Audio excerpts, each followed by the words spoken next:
आज आप लोगों को प्रॉपर्टी ऑफ मैटर से रिलेटेड जो टॉपिक है उसमें इससे पिछले टर्म पे हम आप लोगों को इलास्टिसिटी का कॉन्सेप्ट, इलास्टिसिटी से रिलेटेड जो प्रॉपर्टीज होती हैं उनके बारे में बता चुके थे। आज जो है उसी का मैटर से रिलेटेड जो प्रॉपर्टी है उसी का सेकंड कॉन्सेप्ट जो है वो विस्कोसिटी के बारे में बताऊंगा, और फिर उसके बाद यदि टाइम रह गया तो फिर सरफेस टेंशन के बारे में बात करेंगे। तो सबसे पहले यहाँ पर जब विस्कोसिटी की बात कर रहे हैं, क्योंकि फिजिक्स का एक टॉपिक है,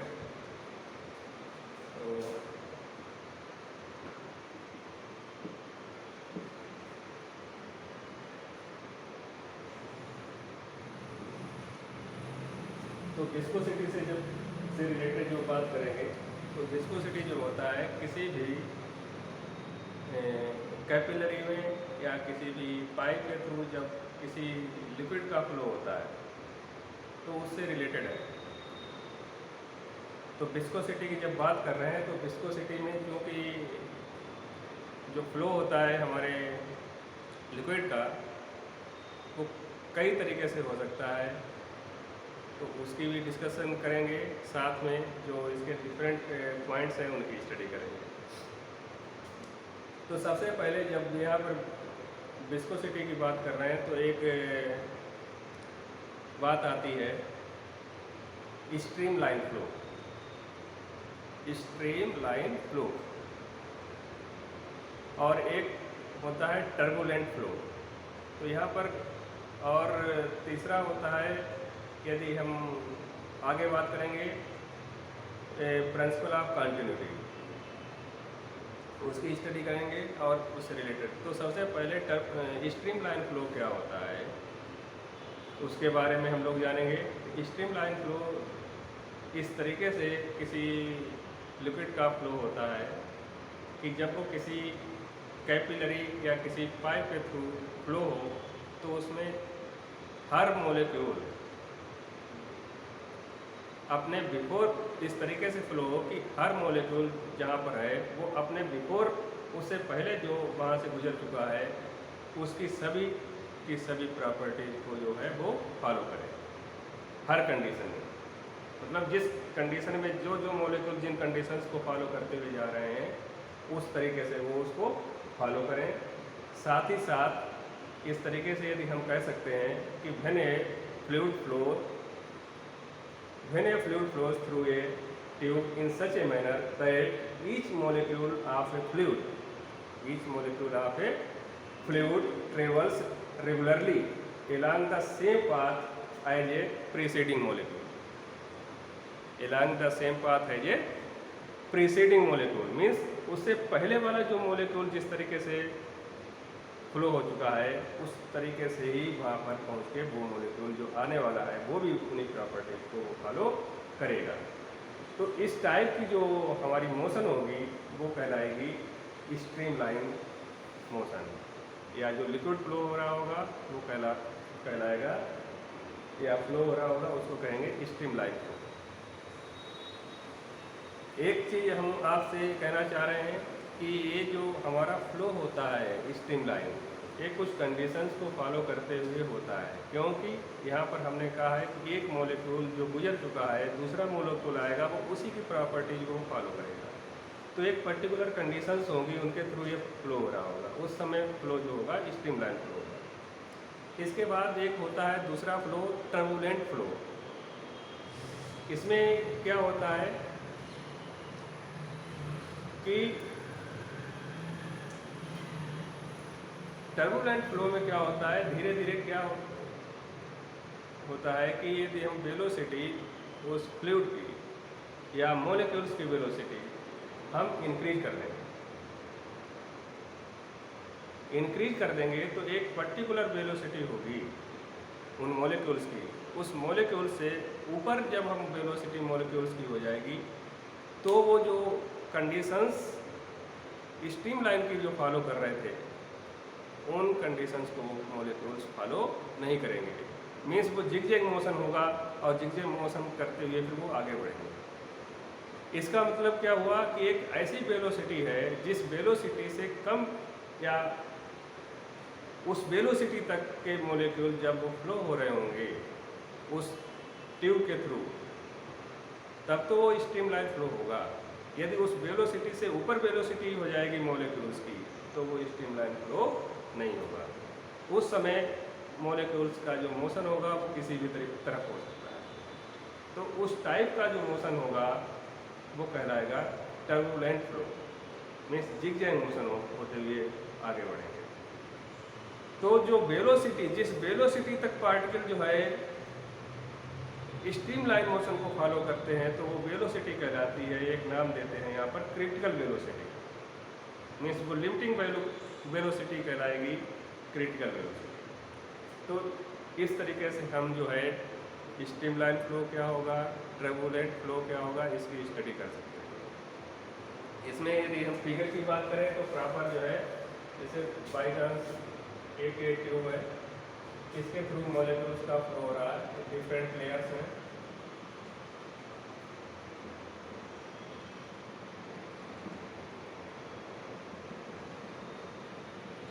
इन लेयर के थ्रू मॉलिक्यूल आगे बढ़ रहा है।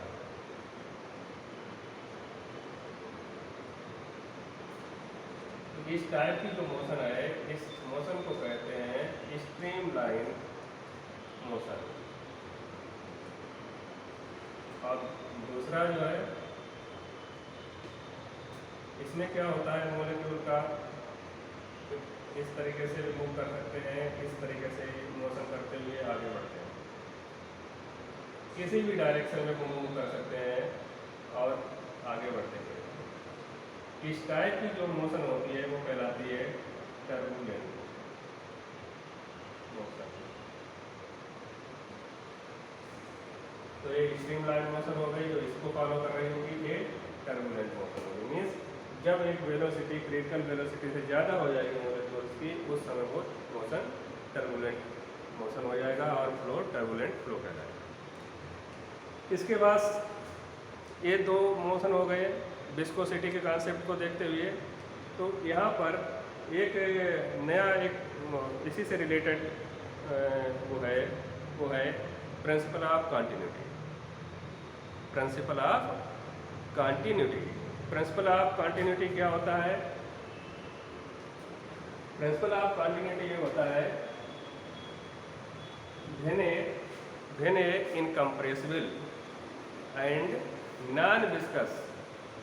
incompressible and non-viscous liquid flows in a streamline motion through any capillary या through any tube, then the area of cross section of any point at any point of a tube and the velocity at that cross section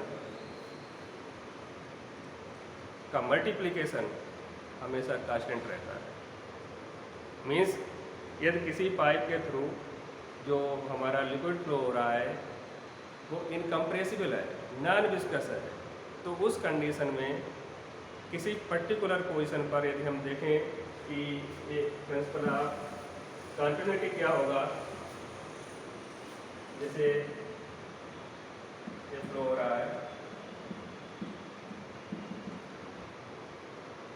इसके इस point पर area of cross section हमारा क्या है, वो ए है, और यहाँ पर जो मॉलिक्यूल्स हैं उनकी वेलोसिटी v है। तो हमेशा एरिया ऑफ क्रॉस सेक्शन और उसी क्रॉस सेक्शन पर जो मॉलिक्यूल्स हैं उनकी वेलोसिटी का प्रोडक्ट ऑलवेज कांस्टेंट रहेगा। ये प्रिंसिपल ऑफ कंटिन्यूटी कहलाता है।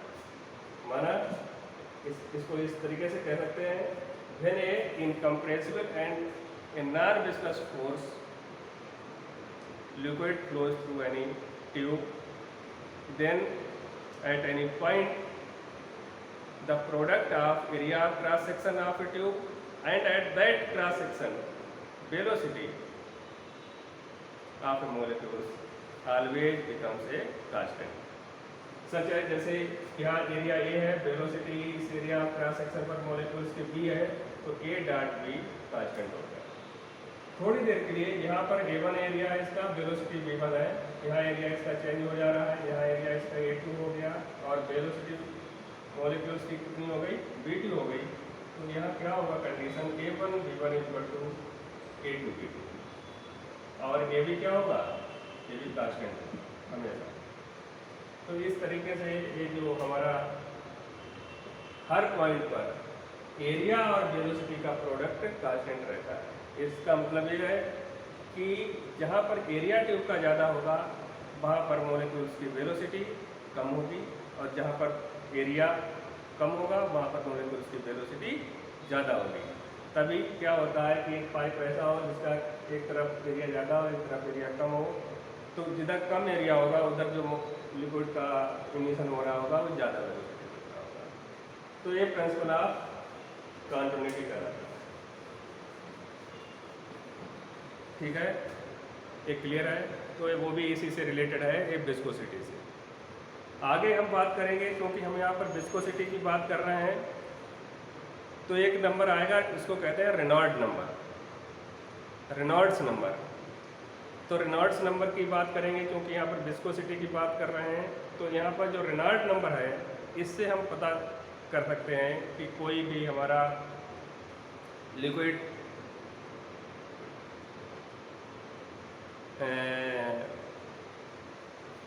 विस्कस है, नॉन विस्कस है, इसकी स्टडी कर सकते हैं।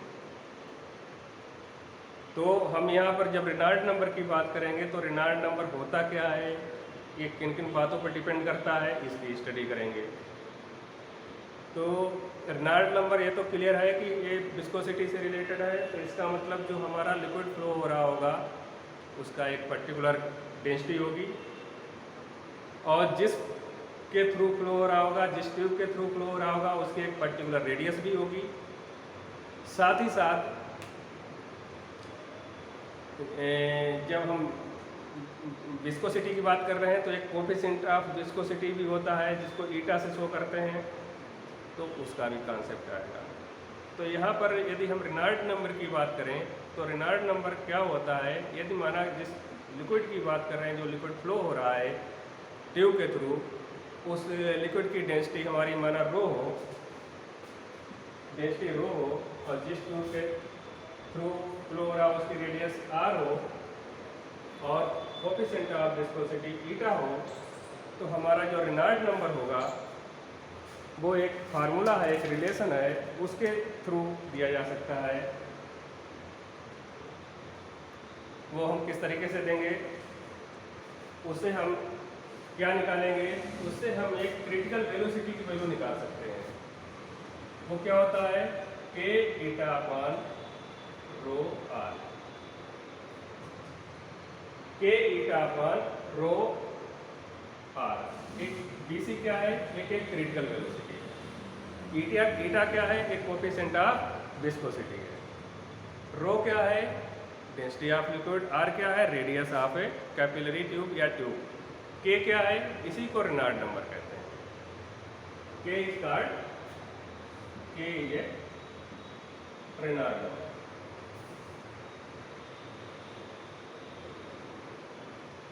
के इज ए रेनॉल्ड्स नंबर। इस के की वैल्यू जो है अलग अलग टाइप के जो है लिक्विड के लिए अलग अलग होती है। यहाँ पर जो है जब ये रेनॉल्ड्स नंबर की बात करेंगे तो जो रेनॉल्ड्स नंबर होता है ये हमारा जो है विस्कस के लिए, नॉन विस्कस के लिए इस तरीके से अलग अलग वैल्यू इसकी होती है। विस्कस लिक्विड के लिए, विस्कस लिक्विड के लिए, विस्कस और नैरो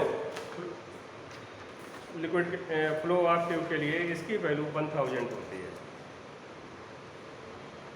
ठीक है, 1000 जो वैल्यू है वो विस्कस फोर्स के लिए होती है बस। इसके बाद नॉन विस्कस के लिए इसकी वैल्यू बढ़ जाती है और ये जो वैल्यू हो जाती है, एक मिनट आपको अभी बता रहा हूँ।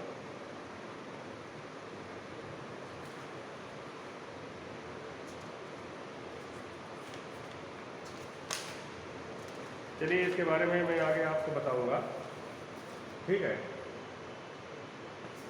तो ये आपका रेनॉल्ट नंबर हो गया, इसके बारे में आप समझ गए हैं। इससे क्रिटिकल वेलोसिटी की वैल्यू भी हम निकाल सकते हैं। आगे यहाँ पर एक विस्कोसिटी से रिलेटेड एक कॉन्सेप्ट है, वो है coefficient of viscosity and viscosity. तो विस्कोसिटी क्या होता है, कोएफिशिएंट ऑफ विस्कोसिटी क्या होता है, इसकी स्टडी करेंगे। हम जानते हैं कि जब भी कोई लिक्विड जो है फ्लो होता है किसी ट्यूब के थ्रू, ये सपोज ट्यूब है, इसके थ्रू फ्लो होता है, तो यहाँ पर जो है जब ये फ्लो होगा तो एक माना जाता है कि एक डिफरेंट लेयर के थ्रू फ्लो हो रहा है, और कंडीशन वही है stream line. Stream line motion में एक फ्लो हो रहा है डिफरेंट लेयर के थ्रू। तो ये देखा गया है कि जो हमारी जो लेयर होती है लिक्विड की, मीन्स मॉलिक्यूल जो होते हैं, जो सबसे नीचे वाली लेयर होती है उससे टच करते हुए जाते हैं, तो उसकी वेलोसिटी सबसे कम होती है।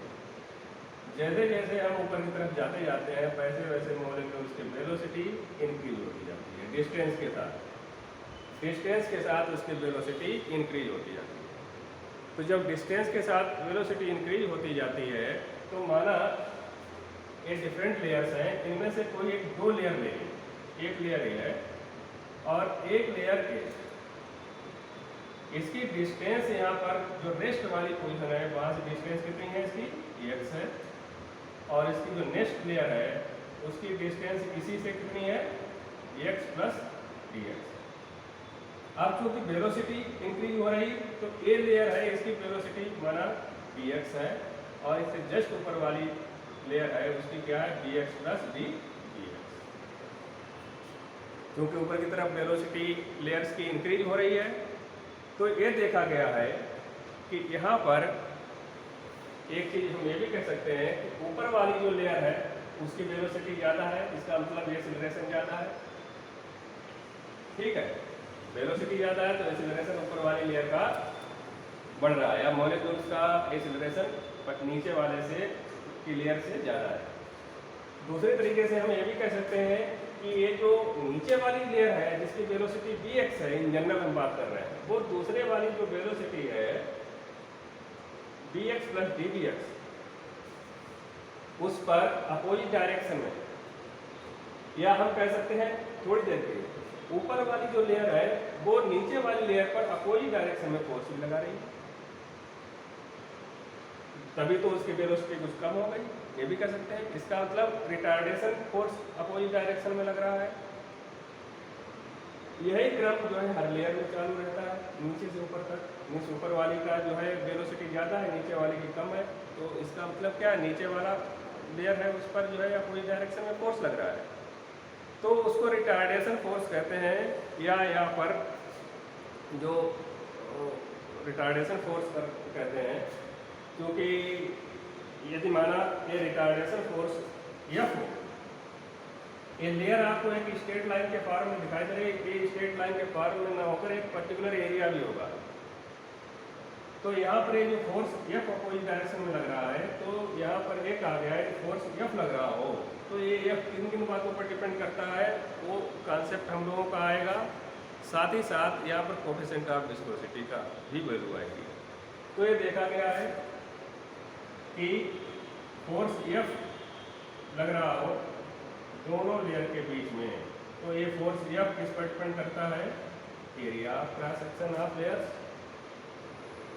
दूसरा किस पर डिपेंड करेगा, एक चीज और यहाँ पर निकल के आ रही है, क्योंकि वेलोसिटी में चेंज आ रहा है लेयर में चेंज होने के साथ साथ, ठीक है, डिस्टेंस के साथ वेलोसिटी में चेंज आ रहा है, तो यहाँ पर एक ग्रेडियंट का कॉन्सेप्ट भी क्रिएट हुआ है जिसको कहते हैं वेलोसिटी ग्रेडियंट। तो वेलोसिटी ग्रेडियंट क्या होता है, वेलोसिटी ग्रेडियंट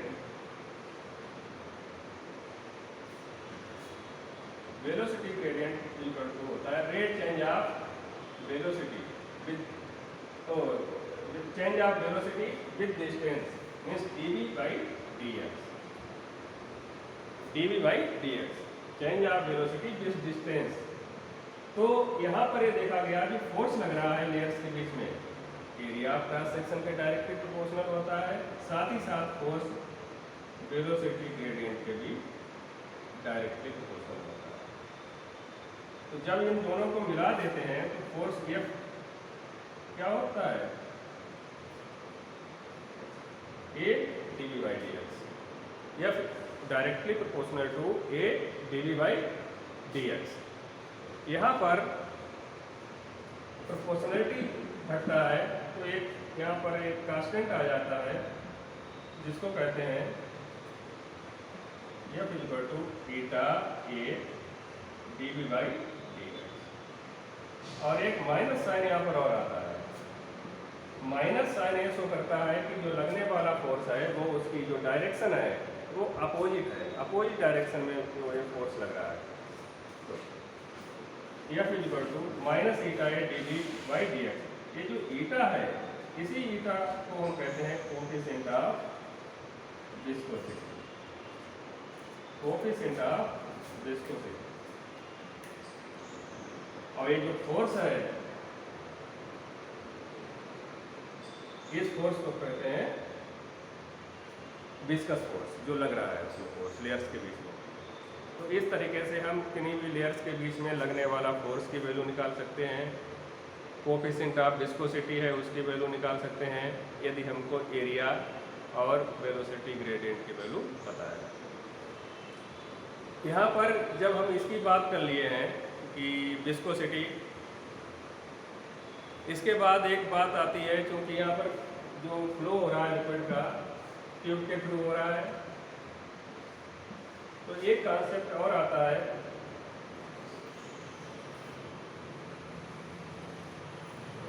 पॉइजली फार्मूला।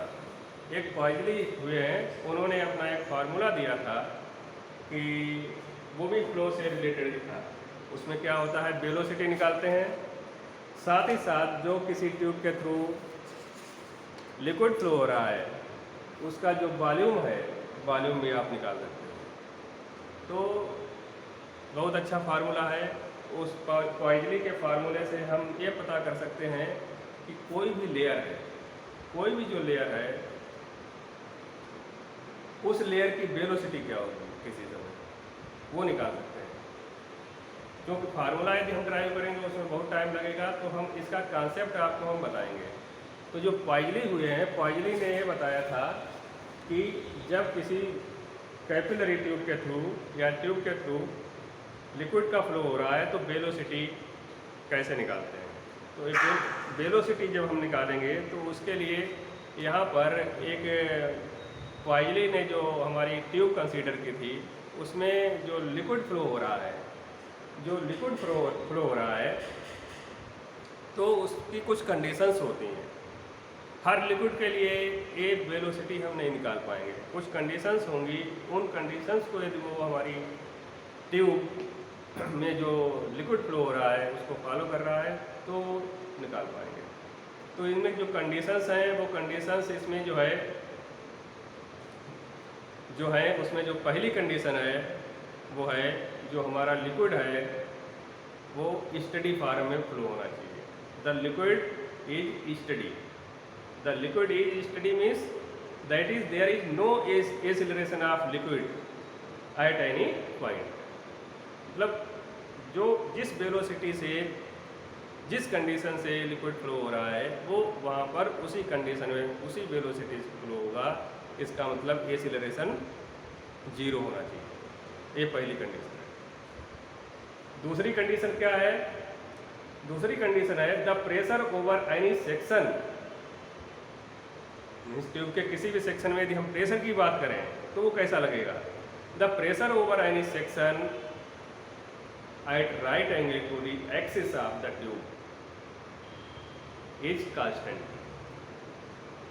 इसका मतलब क्या है? किसी भी ट्यूब के सेक्शन पर जो हमारा प्रेशर लग रहा है वो उसके राइट एंगल में होना चाहिए, परपेंडिकुलर डायरेक्शन में होना चाहिए उस सेक्शन के, साथ ही साथ कांस्टेंट भी होना चाहिए, वेरी नहीं करना चाहिए। ये दूसरी कंडीशन है। तीसरी कंडीशन क्या है? The velocity of any layer of the fluid is a function of its distance from the axis of fluid. इसका मतलब क्या हुआ? जो एक्सिस है उससे जो हमारी लेयर्स हैं, डिफरेंट लेयर्स, उनमें जो वेलोसिटी है मॉलिक्यूल्स की, वो किसका फंक्शन है? डिस्टेंस एक्सिस से। मीन्स जैसे जैसे डिस्टेंस एक्सिस से बढ़ती जाएगी वैसे वैसे उसकी जो है वेलोसिटी चेंज होती जाएगी, मीन्स बढ़ती जाएगी। थर्ड पॉइंट हो गया। चौथा पॉइंट क्या है?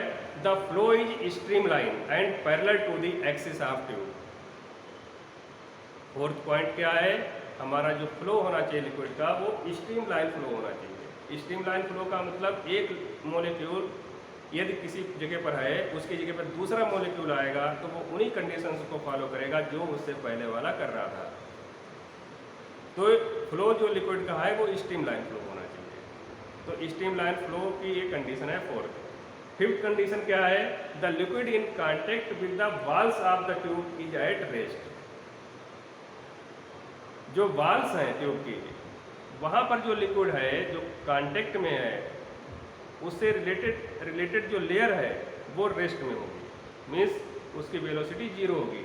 अब जैसे जैसे हम एक्सिस की तरफ बढ़ते जाएंगे उस ट्यूब के, उन मॉलिक्यूल्स की वेलोसिटी बढ़ती जाएगी। क्लियर है? तो ये कितनी है? 5 कंडीशन हो गई। पहला तो फ्लो स्टडी होना चाहिए, दूसरा प्रेशर कांस्टेंट होना चाहिए किसी भी सेक्शन पर और परपेंडिकुलर होना चाहिए, साथ ही साथ जो वेलोसिटी है वो डिस्टेंस का फंक्शन होना चाहिए एक्सिस से, फोर्थ है स्ट्रीमलाइन फ्लो होना चाहिए, और फिफ्थ है कि जो वाल से कांटेक्ट में हमारी लेयर्स हैं वो रेस्ट में होनी चाहिए। तो इस तरीके से जब फ्लो हो रहा होगा हमारा लिक्विड का किसी कैपिलरी ट्यूब के थ्रू, तो जो हम पॉइजनीज का फार्मूला है जो वेलोसिटी से रिलेटेड, उसकी वैल्यू हम कैलकुलेट कर सकते हैं। कैसे करेंगे? जैसे सपोज थोड़ी देर के लिए फार्मूला तो ड्राइव नहीं कर रहे हैं, जैसे हमारा एक ट्यूब है,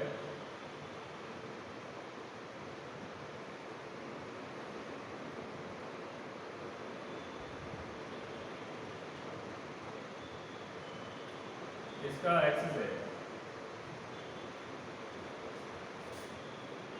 ये एक्सिस, इसमें डिफरेंट लेयर्स हैं, इनके थ्रू लिक्विड का फ्लो हो रहा है।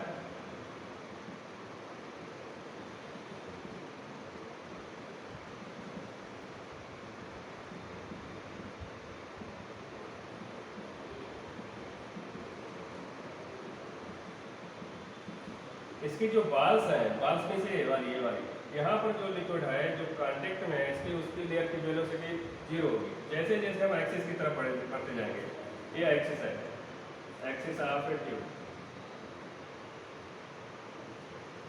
जैसे जैसे बढ़ते जाएंगे वैसे वैसे इसकी वेलोसिटी बढ़ती जाएगी।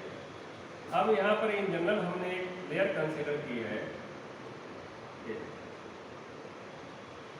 इस टाइप से,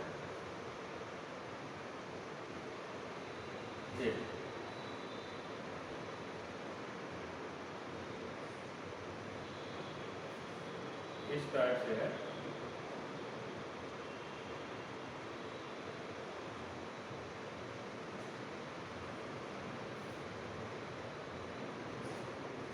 इसी तरीके से इधर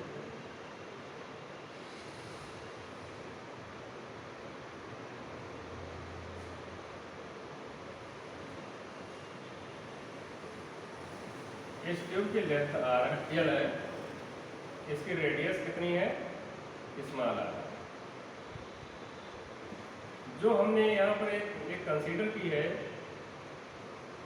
सिलेंड्रिकल सेल, इसके थ्रू भी लिक्विड का फ्लो हो रहा होगा। इसकी डिस्टेंस हमारी इस एक्सिस से x है और इसकी थिकनेस हमारी dx है। थिकनेस कितनी है? ये dx मानिए। ओके, जब हम इसकी वैल्यू निकालेंगे यहाँ पर इन जनरल, हम माना जो लिक्विड इसके थ्रू फ्लो हो रहा होगा, इसे जो सिलेंड्रिकल सेल है इसके थ्रू लिक्विड फ्लो हो रहा होगा, उसकी वेलोसिटी माना v है, रेडियस तो r है ही, तो ये वेलोसिटी भी एक इस फार्मूले से दी जाएगी, वो दी जाएगी यदि प्रेशर, क्योंकि हमने बताया प्रेशर कांस्टेंट है, कि B equal to P upon 4 eta L, B equal to P upon 4 eta L bracket में R square minus X square, R square minus X square, B equal to P upon 4 eta L bracket में R square minus X square. इससे हम velocity दे देंगे कि जो layer है, जो axis से डिस्टेंस कितनी पर है, x पर, उस लेयर की वेलोसिटी जो मॉलिक्यूल्स की है वो क्या होगी। अब ये x वेरी कर रहा है, x कहाँ से कहाँ तक वेरी कर सकता है, x इक्वल टू 0 से लेकर x इक्वल टू r तक वेरी कर सकता है, x इक्वल टू 0 तक से लेकर x इक्वल टू r तक वेरी कर सकता है। x इक्वल टू 0 है, इसका मतलब लेयर कहाँ पर है, मॉलिक्यूल की, वो इसके एक्सिस पर है। x इक्वल टू 0 है तो हमारी जो वेलोसिटी होगी मॉलिक्यूल्स की P upon 4 eta L R square. Clear है, ये कहाँ है, at an axis of Q, ये वेलोसिटी। दूसरा at a wall of Q, x equal to क्या होगा, r, तो x इक्वल टू r लगा देंगे यहाँ पर, तो b की वैल्यू क्या हो जाएगी, 0। तो b की वैल्यू 0 हो गई, इसका मतलब क्या है, जो बाल से कनेक्टेड लेयर है, चाहे हम इसकी बात करें और चाहे हम इसकी बात करें, उसकी वेलोसिटी क्या है, 0। यही हमने अभी वहाँ पर कॉन्सेप्ट बताया था, कंडीशन भी इसकी यही है। तो एक तरीके से ये फार्मूला हमारा वेलोसिटी निकालने का है। साथ ही साथ ये फार्मूला एक तरीके से हमें लग रहा है एक पैराबोला का आ रहा है। तो यहाँ पर यदि मोशन की बात करें, कहीं पूछा जाए तो एक इसका जो मोशन होता है वो पैराबोलिक इन नेचर होता है,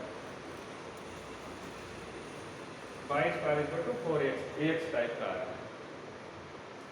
तो इस तरीके से हम वेलोसिटी निकाल सकते हैं। साथ ही साथ यदि हम जो इस ट्यूब के थ्रू हमारा लिक्विड फ्लो हुआ है, उसका यदि हम वॉल्यूम निकालना चाहें, यदि जो लिक्विड फ्लो हुआ है उसका यदि हम वॉल्यूम निकालना चाहें तो वॉल्यूम भी बड़ी आसानी से निकाल सकते हैं।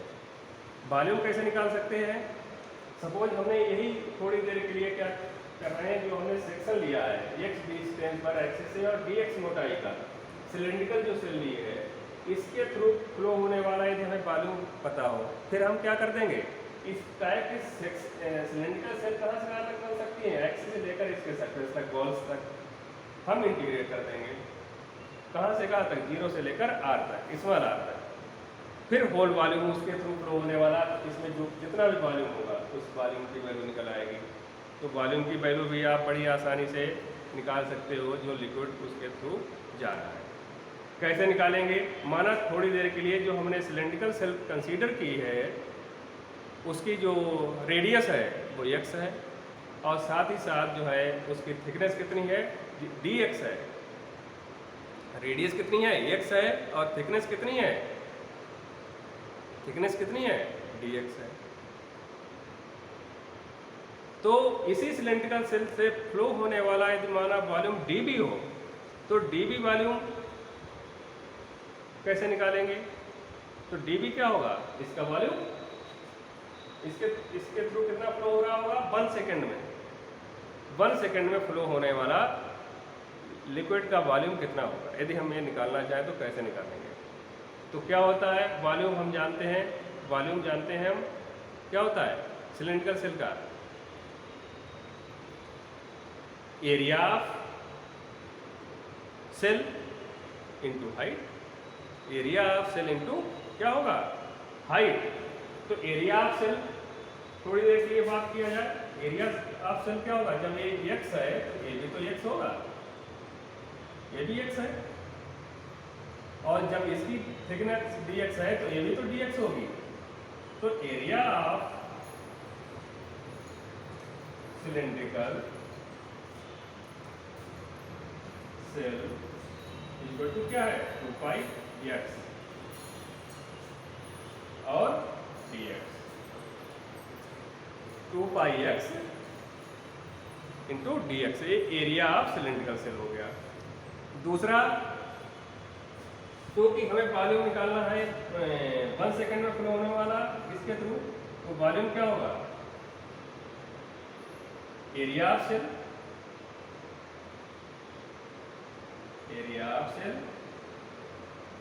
इंटू हाइट, और 1 सेकेंड में जो फ्लो होने वाला जो है वो होगा, हाइट क्या होगी, हम जानते हैं speed is equal to distance upon time,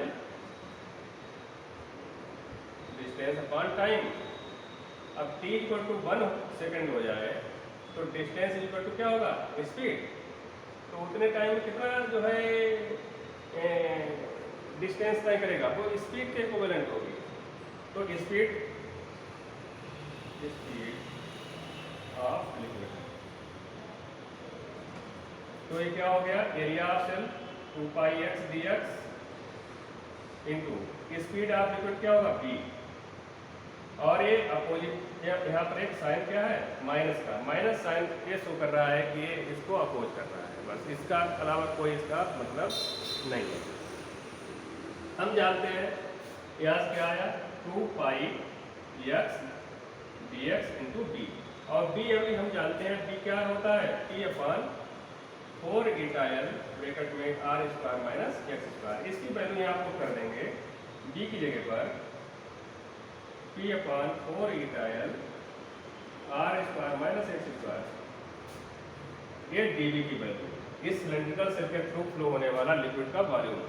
हमें इस ट्यूब के थ्रू निकालना हो तो ट्यूब के थ्रू जब हम निकालेंगे तो माना ट्यूब के थ्रू फ्लो होने वाला जो टोटल वॉल्यूम है लिक्विड का वो b है, तो b क्या होगा, 0 to r, इसको लिख देंगे minus 2 pi x dx into T upon 4 eta l r square minus x square. इसको जब हम इंटीग्रेट करेंगे p अपॉन 4 ईटा l, और ये क्या है 2 पाई, ये सब कांस्टेंट है, इनको बाहर कर लीजिए और इसको सोल्व कर दीजिए, इंटीग्रेट कर दीजिए, तो हमारे इस वॉल्यूम की वैल्यू आ जाएगी। तो जो वॉल्यूम की वैल्यू आती है वो आती है पाई टी r 4 अपॉन 8 ईटा l। इस फार्मूले से आप जो है वॉल्यूम कितना फ्लो हो रहा होगा लिक्विड का उसकी वैल्यू निकाल सकते हैं अंडर द कंडीशन ऑफ क्वाइलेज। तो इस तरीके से आप जो लिक्विड फ्लो हो रहा होगा किसी ट्यूब के थ्रू, उसमें कितना वॉल्यूम होगा, क्या वेलोसिटी होगी लिक्विड की, उसकी वैल्यू निकाल सकते हैं। क्लियर है? तो ये आपका जो है क्वाइलेज इक्वेशन हो गया। इसके बाद जो है क्वाइलेज इक्वेशन किन किन बातों पर डिपेंड करता है उसकी भी स्टडी हो गई। इसके बाद जो है बात कर रहे हैं हम इसी, क्योंकि विस्कोसिटी से ही रिलेटेड बात की जा रही है, वो है अगला है टॉपिक इसी का स्टोक्स लॉ। क्या होता है स्टोक्स लॉ? स्टोक्स लॉ भी लिक्विड फ्लो से ही रिलेटेड है। इसमें क्या होता है कि कोई भी बॉडी, जब किसी भी बॉडी को अंडर ग्रेविटी, किसी भी बॉडी को ग्रेविटी के अंडर में किसी विस्कस मीडियम में हम गिरा देते हैं, तो जब गिराते हैं बॉडी को हम ले जाते हैं तो उसमें क्या होगा, उसका वेलोसिटी भी होगा, उसका कुछ रेडियस भी होगा।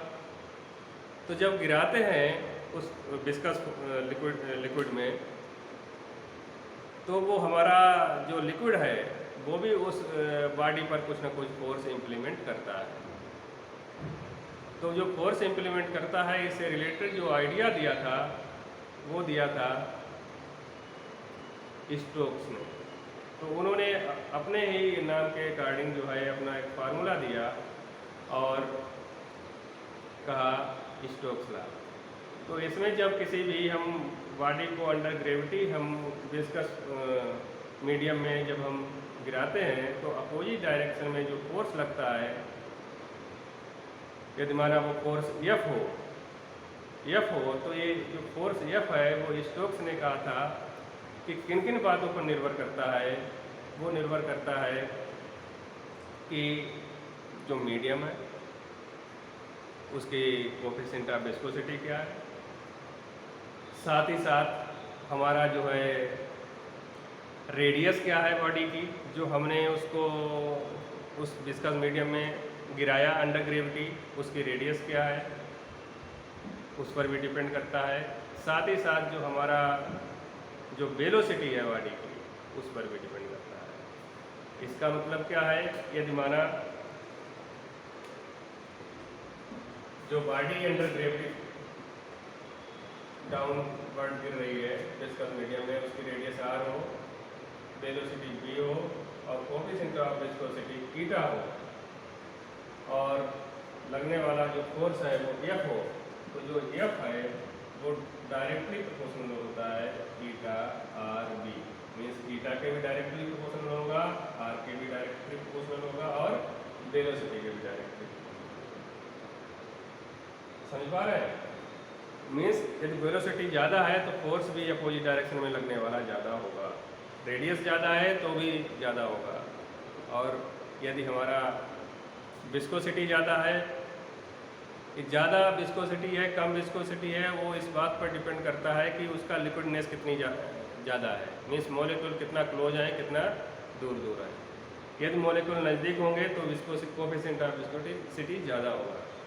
ठीक है, तो यहाँ पर जब प्रोपोर्शनलिटी हटता है तो एक कांस्टेंट आता है 6 पाई और एक ईटा आर भी पहले से है, तो ये F equal to 6 pi eta R भी, ये हमारा जो है स्टोक्स फार्मूले की हेल्प से जो लगने वाला फोर्स है उसकी वैल्यू हम लोग बड़ी आसानी से निकाल सकते हैं। क्लियर है?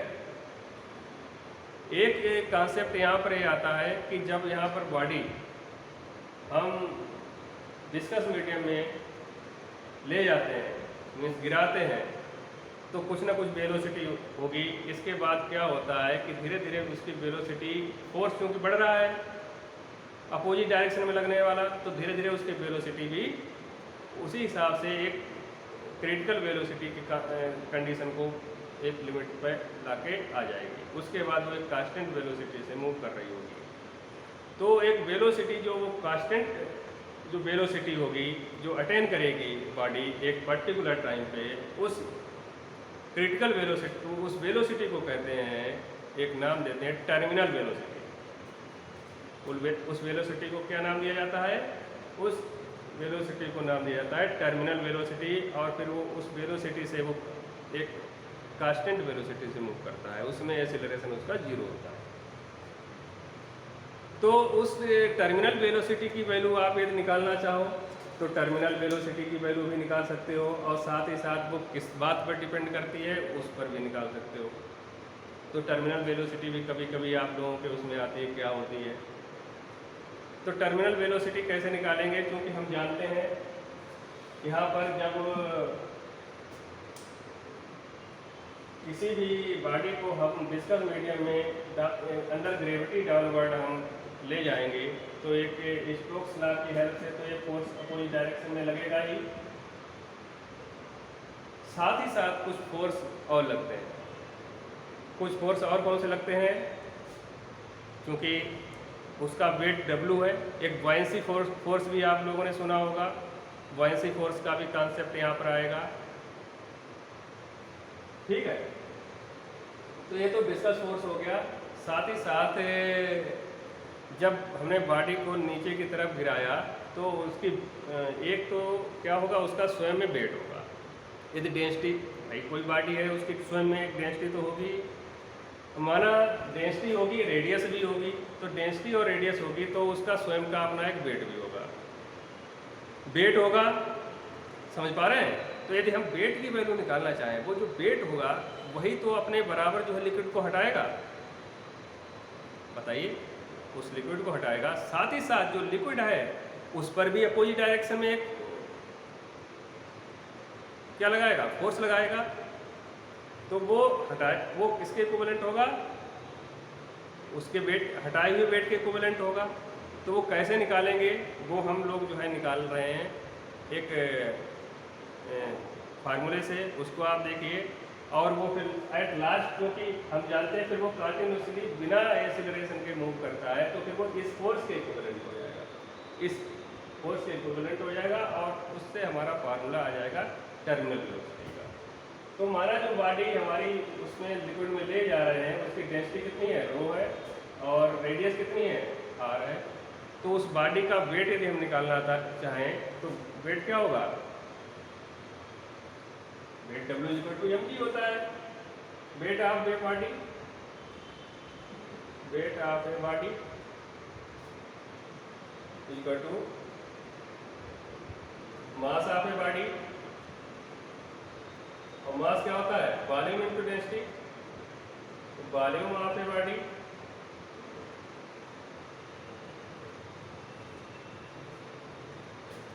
Into density of a into gravity. ठीक है, वॉल्यूम ऑफ बॉडी, बॉडी को हम यहाँ पर थोड़ी देर के लिए मान रहे हैं कि ये स्फेरिकल इन शेप है। कितना है, स्फेरिकल है, और रेडियस कितनी है उसकी, आर है। तो 4/3 पाई आर क्यूब, और डेंसिटी रो है, और ग्रेविटी जी है। तो ये इस तरीके से उसका वेट निकल आएगा उस बॉडी का। इसके बाद जब उस वाटर या लिक्विड से कनेक्ट हुआ, तो उसने जो अब थ्रस्ट लगाया गया है उस बॉडी पर, अब थ्रस्ट लगाया गया है, वो कैसे हम निकालेंगे, वो अब थ्रस्ट हमारा इस तरीके से आएगा कि अब हमें उस जो लिक्विड है उसकी भी डेंसिटी के बारे में जानकारी होना जरूरी है। तो डेंसिटी हमारा लिक्विड की डेंसिटी कितनी है हमारा, वो है सपोज थोड़ी देर के लिए सिग्मा। तो अब जो उसके द्वारा अब थ्रस्ट लगाया गया है, अब थ्रस्ट निकालना चाहें तो वो कैसे निकालेंगे, वो भी होगा यही फार्मूला, इसी तरीके से होगा। तो 4/3 pi r cube sigma into g, 4/3 pi r cube sigma into g. ये ऊपर की तरफ लगने वाला है, ये नीचे की तरफ लगने वाला है, लेकिन तब भी बॉडी हमारी नीचे की तरफ ही आ रही है। तो इसका मतलब क्या है, रिजल्टेंट कितना लग रहा है, resultant downward force on a body कितना लग रहा है, resultant downward force on a body कितना लग रहा है। तो वो क्या होगा, वो होगा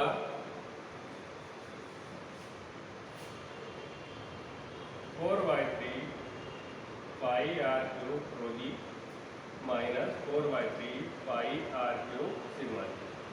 ठीक है, ये नीचे की तरफ लगने वाला, ये ऊपर की तरफ लगने वाला, तो ज़्यादा में से कम वाला लेस कर देंगे, तो रिजल्टेंट अपवर्ड डायरेक्शन में तरफ फोर्स लग रहा है उसकी वैल्यू आएगी, resultant upward, resultant downward force acting will be this. ठीक है, ये एक्चुअल में लग रहा है, और जब वो उसमें फ्लो हो रहा, गिर रहा है, तो ये वाला स्टोक्स लॉ से भी एक फोर्स लग रहा है, ये उसको अपोज कर रहा है, ये दोनों क्या हो जाएंगे, इक्वल। तो 6 pi eta r v equal to 4/3 pi r cube rho minus sigma into g. यहाँ से बी की वैल्यू निकाल लीजिए। बी ए वेलोसिटी है, इस वेलोसिटी को हम कहते हैं टर्मिनल वेलोसिटी, और इसकी वैल्यू जो आएगी v equal to 2/9, g equal to pi cut हो जाएगा 2/9, r भी कट हो जाएगा 2/9 r स्क्वायर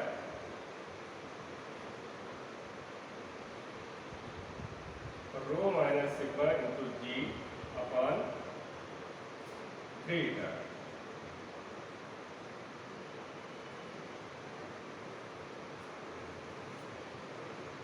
क्या 3 का नहीं, 339 तो हो गया 2/9 R square rho minus sigma into G upon 9 का। इस तरीके से ये वेलोसिटी आप निकाल सकते हो, ये वेलोसिटी टर्मिनल वेलोसिटी है।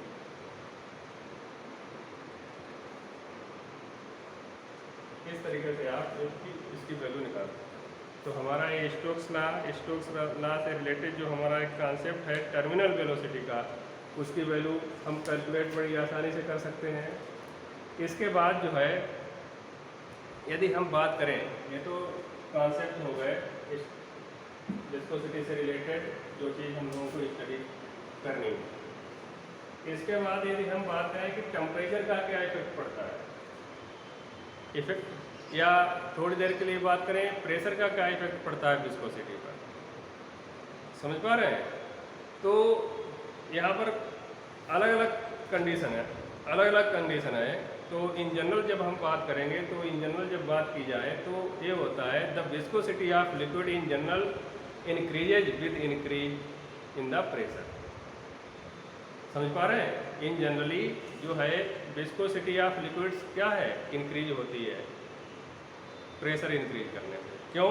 जब हम प्रेशर इंक्रीज करते हैं तो मॉलिक्यूल्स के बीच की डिस्टेंस क्या होती है, एक दूसरे के कम होती है। जब कम होगी तो लिक्विड के मॉलिक्यूल्स पास आ जाएंगे, अब फ्लो होने में उतनी ज़्यादा कठिनाई होगी, तो इसका मतलब विस्कोसिटी इंक्रीज हो जाएगी। तो प्रेशर इंक्रीज करने से हमारा जो विस्कोसिटी होती है लिक्विड्स की वो इंक्रीज होती है। लेकिन but in the case of water at normal temperature there is decrease in viscosity with increase of pressure for first few hundreds atmosphere. Water के केस में क्या होता है, जब हम क्या करते हैं, प्रेशर इंक्रीज करते हैं तो विस्कोसिटी डिक्रीज होती है, फिर उसके बाद वही कंडीशन फॉलो होती है। लेकिन अदर लिक्विड्स में प्रेशर इंक्रीज करने से विस्कोसिटी इंक्रीज होती है। तो इस चीज़ की भी आप लोग स्टडी करें, ठीक है, कि प्रेशर का क्या इफेक्ट पड़ता है विस्कोसिटी पर। तो इससे रिलेटेड एक कॉन्सेप्ट हुआ, इससे रिलेटेड न्यूमेरिकल्स डिफरेंट हैं। पॉइगलिज इक्वेशन पे वेलोसिटी निकालने का, वॉल्यूम निकालने का, स्टोक्स लॉ की हेल्प से फोर्स निकालने का, साथ ही साथ टर्मिनल वेलोसिटी निकालने का, रेनॉल्ड नंबर निकालने का, ये सब आप लोग जो है न्यूमेरिकल्स अपने उसमें एक्सरसाइज से करें जरूर। इसके बाद जब हम बात कर रहे हैं, क्योंकि विस्कोसिटी के जो रफ आइडिया था, जो जितना हम दे सकते थे करीब वो दे दिया। इसके बाद जब हम बात करें, क्योंकि मैटर प्रॉपर्टीज़ की ही बात कर रहे हैं, तो मैटर प्रॉपर्टीज़ की जब बात कर रहे हैं तो एक अगली जो यूनिट है वो है सरफेस टेंशन। अगली यूनिट कौन सी है? एक है सरफेस टेंशन।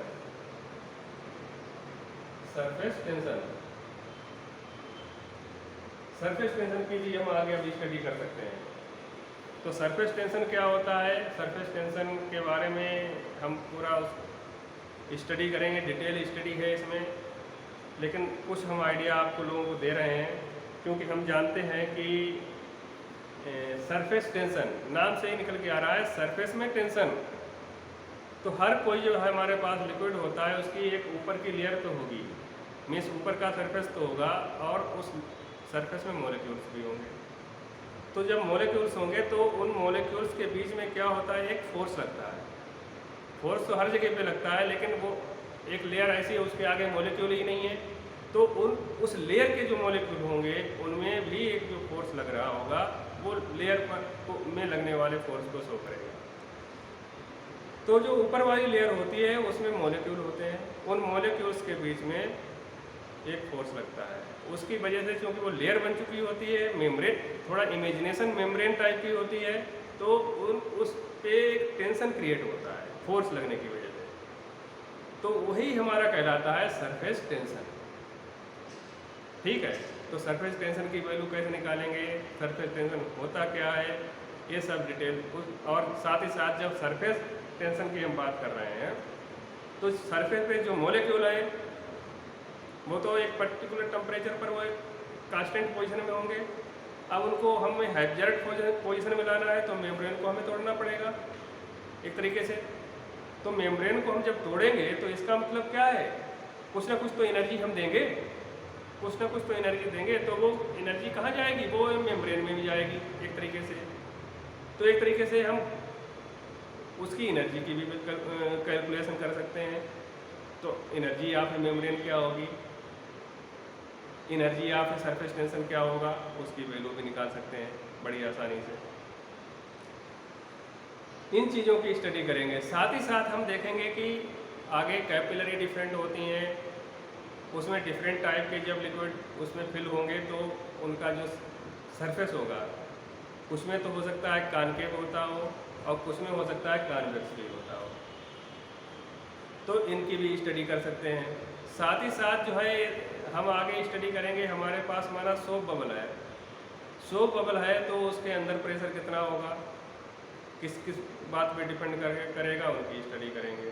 तो सबसे पहले हम यहाँ पर जब सरफेस टेंशन की बात करते हैं तो उसमें क्या होता है, आप लोगों को भी पता होना चाहिए कि कोई भी सरफेस होता है कहीं पर भी कभी भी वो अपना मिनिमम से मिनिमम एरिया कवर करना चाहता है, और जहाँ पर वो मिनिमम पोजीशन में आ जाएगा तो वो उसी कंडीशन में वो बना रहेगा।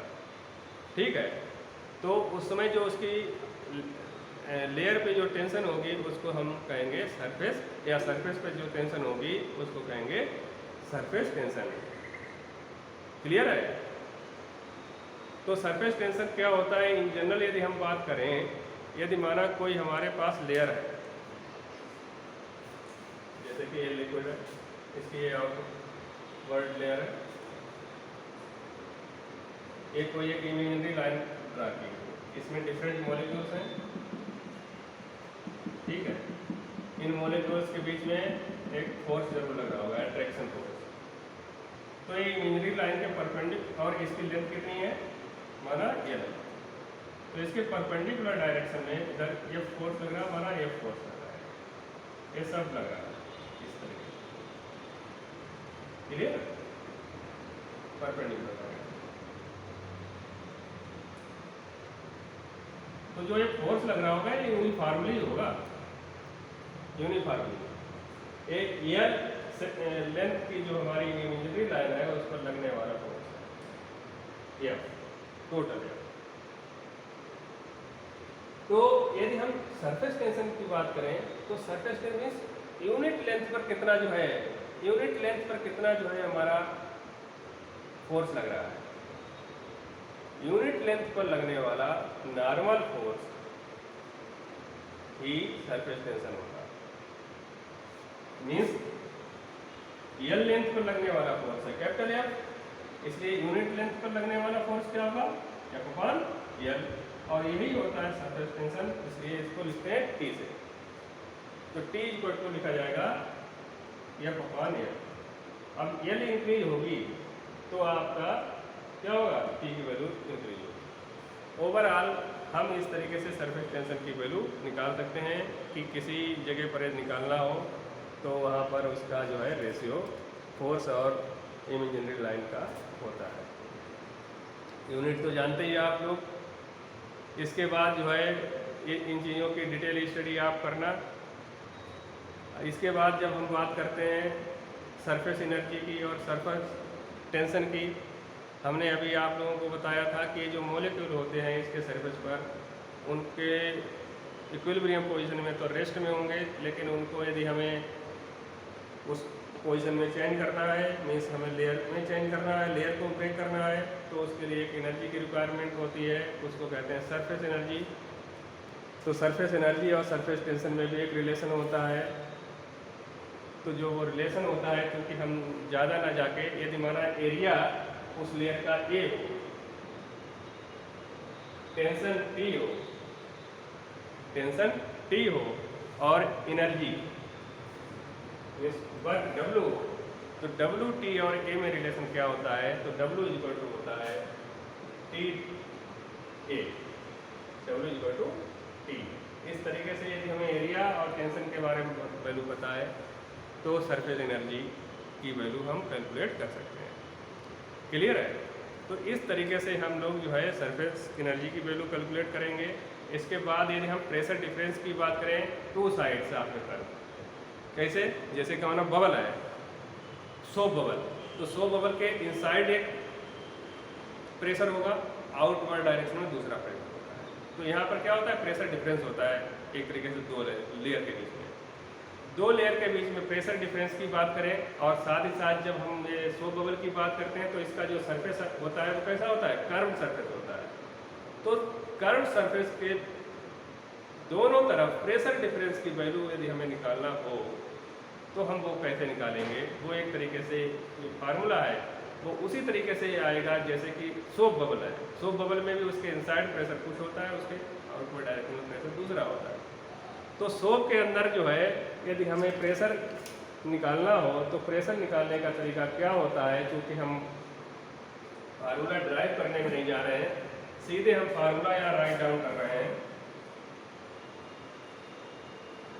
तो उस फार्मूले को हम कैसे लिखेंगे, वो फार्मूला होता है हमारा प्रेशर डिफरेंस हो P। तो P इक्वल टू क्या होता है, दोनों कर्व सरफेस के बीच में प्रेशर डिफरेंस P हो तो P इक्वल टू होता है 2 ब्रैकेट में 1/R1 plus 1/R1 plus 1/R2। ये R1 R2 एक्चुअली क्या है, R1 R2 ये क्या है, एक तरीके से क्योंकि फार्मूला ड्राइव किया गया है तो उसमें रेडियस ऑफ कर्वेचर है, distance from centre to surface of two layers, first is R1 and second one is R2। समझ पा रहे हैं, ये R2। लेकिन अब यहाँ पर यदि हम सोप बबल की बात करें या वाटर की बबल की बात करें तो उसमें अलग अलग केसेस में अलग अलग चीज़ें होती हैं। सबसे पहले यदि हम लिक्विड ड्रॉप की बात करेंगे, जनरल फार्मूला हमारे पास है। यदि हम सबसे पहले लिक्विड ड्रॉप की बात करेंगे तो लिक्विड ड्रॉप के केस में क्या होता है, इसमें ये लिक्विड ड्रॉप जो होती है वो एक तरीके से सॉलिड लिक्विड होती है, सॉलिड ड्रॉप होती है, ठीक है। तो उस केस में क्या होता है, R1 और R2 मीन्स R1 और R2 जो रेडियस ऑफ कर्वेचर, क्योंकि ये फार्मूला ड्राइव किया है वहाँ से R1 किस तरीके से आ रहा है, R2 किस तरीके से आ रहा है, तो उसमें R1 और R2 दोनों वैल्यू क्या होती हैं, वो सेम होती हैं। R1 इक्वल टू R2 होगी और वो कुछ ना कुछ तो होगी, वो हमारा सपोज क्या है, R है। तो यहाँ पर वैल्यू पुट करेंगे, एक जनरल फार्मूला है, तो P equal to 2D 1/R plus 1/R। Clear है, तो इस तरीके से आ जाएगा हमारा। और एक तरीके से जो हमारा जो फार्मूला आ रहा है, अभी हमने लिक्विड ड्रॉप के लिए बात की थी जिसमें दो लेयर होती हैं, उसके लिए तो ये है सिंगल लेयर है। लिक्विड ड्रॉप क्या है, वो सिंगल लेयर होती है। सिंगल लेयर में एक 2 नहीं होगा, क्या होगा, P equal to T bracket में 1/R1 प्लस 1/R2। तो ये क्या आ जाएगा, P इक्वल टू 2T/R। ये लिक्विड ड्रॉप के लिए, ठीक है। दूसरी तरफ बात करें, यदि हम सोप बबल की बात करें तो सोप बबल में क्या होता है, दो सरफेस होते हैं। सोप बबल में दो सरफेस होते हैं। दो सरफेस होने की वजह से क्या होता है, उसमें जो फार्मूला लगेगा, सोप बबल में भी जो लिक्विड है उसकी रेडियस R1 R2 सेम होंगी और जो R होगी, लेकिन जो फार्मूला लगेगा वो ये वाला लगेगा डबल लेयर के लिए, 2T ब्रैकेट में 1/R प्लस 1/R। तो ये क्या हो जाएगा, P equal to pressure difference soap bubble के लिए ये आएगा फॉर सोप बबल, ठीक है। ये आप प्रेशर डिफरेंस सोप के लिए निकाल सकते हैं, सोप बबल के लिए। ए फॉर लिक्विड के लिए, लिक्विड ड्रॉप, ये बात क्लियर है। तो इस तरीके से आप किसी भी तरीके की जो है हमारे सरफेस के लिए निकाल सकते हो। एक सिलेंड्रिकल फिल्म की बात की जाए तो सिलेंड्रिकल फिल्म यदि माना है तो सिलेंड्रिकल फिल्म में क्या होगा, R1 तो R होगा, लेकिन R2 की वैल्यू हमारी पता नहीं क्या होगी। तो R2 सिलेंड्रिकल सेल के लिए क्या होता है, इनफाइनाइट होता है। एक केस बात की जाए, for a cylindrical shell pressure difference निकालना हो तो R1 तो R है और R2 क्या होगा, इनफाइनाइट। तो R2 इनफाइनाइट हो गया तो उस केस में क्या होगा हमारा, P equal to 2t bracket में 1/r प्लस 1/infinite, ये 0 हो गया, तो p इक्वल टू 2t/r। तो सिलेंड्रिकल सेल के लिए भी p इक्वल टू 2t/r होता है। सोप बबल के लिए 4t/r होता है, लिक्विड ड्राफ्ट के लिए 2t/r होता है। तो इस तरीके से आप जो है यहाँ पर प्रेशर डिफरेंस निकाल सकते हो दो लेयर्स के बीच में कितना है उसकी वैल्यू। क्लियर है? इसके बाद सरफेस टेंशन से रिलेटेड यदि हम बात करें तो एक कैपिलरी की बात होती है, कैपिलरी ट्यूब। साथ ही साथ उसमें जो है हमारा जो लिक्विड होगा उसका सरफेस क्या होगा, तो इसके भी कॉनकेव होगा या कॉन्वेक्स होगा। साथ ही साथ उसमें जो किस हाइट तक हमारा जो लिक्विड है वो जो है जा सकता है, उसकी भी स्टडी कर सकते हो। जैसे माना कोई हमारे पास कोई ट्यूब है, तो उसमें जो लिक्विड फ्लो किया गया उसमें सरफेस थोड़ी देर के लिए, क्योंकि हमारे पास जो है दो तरीके से फोर्स लगते हैं मॉलिक्यूल्स के बीच में, कोहेसिव और दूसरा एक एडेसिव। कोहेसिव और एडेसिव फोर्स की वजह से मॉलिक्यूल डिफरेंट टाइप के चूँकि होते हैं, उनकी वजह से जो हमारी जो लेयर्स होंगी सरफेस लेयर वो कॉनकेव और कॉन्वेक्स हो जाती है। तो कॉन्वेक्स या कॉनकेव लेयर्स क्रिएट हो गई एडेसिव और कोहेसिव फोर्स की हेल्प से। तो उसमें हमारा जो लिक्विड फिल किया गया है, जो हमारा जिसमें कैपिलरी ट्यूब को रखी गई है, तो उसमें देखेंगे कि उसमें जो लिक्विड है वो कुछ उससे लेवल से कुछ ज़्यादा हाइट तक जो है चढ़ जाता है। तो वो हाइट क्या होगी, वो हाइट किस किस बात पर डिपेंड करेगी, उनकी भी वैल्यू हम बड़ी आसानी से निकाल सकते हैं। तो यदि माना जो सरफेस लेयर है उसका टेंशन T है, हमारा जो कैपिलरी है उसकी रेडियस r है, स्मॉल r, और डेंसिटी हमारा जो लिक्विड है उसका जो है रो है, ग्रेविटी g है, और हाइट h तक वो माना लिक्विड उस लेवल से ऊपर की तरफ जा सकता है। तो इस r की वैल्यू, और r कैपिटल R क्या है, एक radius of curvature, radius of curvature है। तो इस हाइट की वैल्यू हम कैसे निकालेंगे, वो हम बड़ी आसानी से निकाल सकते हैं। वो फार्मूला क्या है, h equal to 2t cos theta upon h equal to 2t cos theta upon r rho g। इस फार्मूले से आप जो लिक्विड उस लेवल से जितनी हाइट तक जो है चढ़ेगा उसकी वैल्यू निकाल सकते हो। T क्या है, सरफेस टेंशन है, R रेडियस ऑफ कर्वेचर है, रो डेंसिटी लिक्विड की है, G ग्रेविटी है। इस चीज़ का क्योंकि हम डिटेल में जाना नहीं चाहते हैं, लेकिन साथ ही साथ इसमें कुछ कंडीशंस होती हैं जिन कंडीशंस के थ्रू जो है ये काम होगा, तो उन कंडीशंस को फॉलो करते हुए हम लोग इसमें काम करेंगे। ठीक है। एक चीज़ इसमें आती है आप लोगों की कि एक कोई बड़ी बबल है, लिक्विड ड्रॉप है, वो 500 या 1000 छोटी बूंदों में जो है कन्वर्ट कर दी गई। तो एनर्जी में डिफरेंस, एनर्जी में चेंज क्या आएगा, उसकी वैल्यू यदि हमें निकालना हो तो वो हम कैसे निकाल सकते हैं।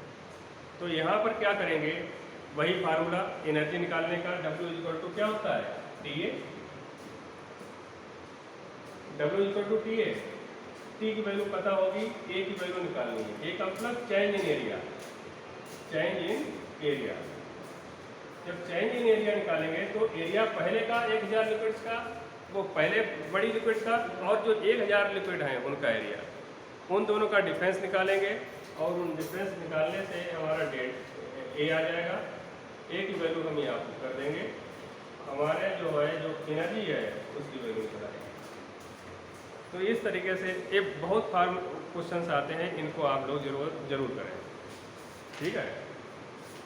अब शेष बाकी इसमें तो और कई चीज़ें दी हुई हैं, वो आप लोग जो है आगे स्टडी करिएगा। आज के लिए बस इतना ही। कोई डाउट है वो आप जो है हमको उस पर पूछ लीजिएगा, वो मैं डाउट आप लोगों को दे सकता हूँ। Thank you.